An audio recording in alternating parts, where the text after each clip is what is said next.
If I could redefine feminine, that would be confidence. I have a really girly side, so I was like, oh, cheerleading, like I want to try that. I tried out for the cheerleading team, I made the cheerleading team, but then I went to wrestling practice, and it was something about the challenge and just me wanting to like prove myself and come back, so then I decided to join wrestling instead of cheerleading. I worked in the athletic training room at my college, and there's a lot of football players that used to wrestle, and they all say, like, man, like I chose football because wrestling's too hard, like I couldn't do it, like I'm doing football. There's a lot of people who have tried wrestling and quit because it's really hard, and I think every wrestler thinks about quitting a lot because it's hard and difficult, but you gotta push through it.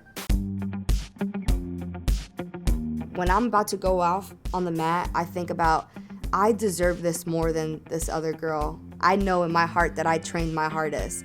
When I was in high school, I was on the varsity boys wrestling team, and there was quite a few times that I would step on the mat. The other team had a wrestler in my weight class, but he would forfeit the match.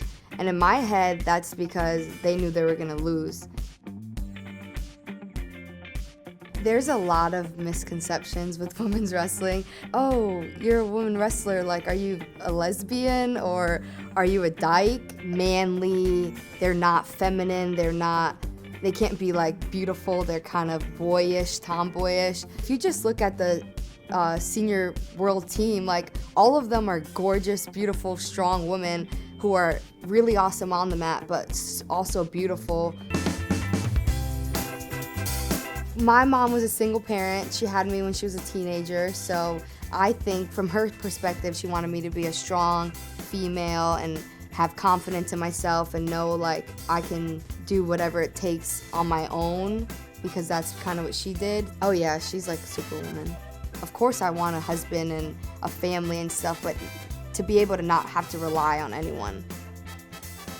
Personally, feminism to me, being brave, be accepting yourself. I know that the media represents a tall, skinny, white woman with blonde hair is like the most beautiful, but I think that I'm beautiful just the way I am, and I think beauty comes from within, so if you're confident, like that radiates outside, and people can see that, and that's what makes you beautiful and feminine.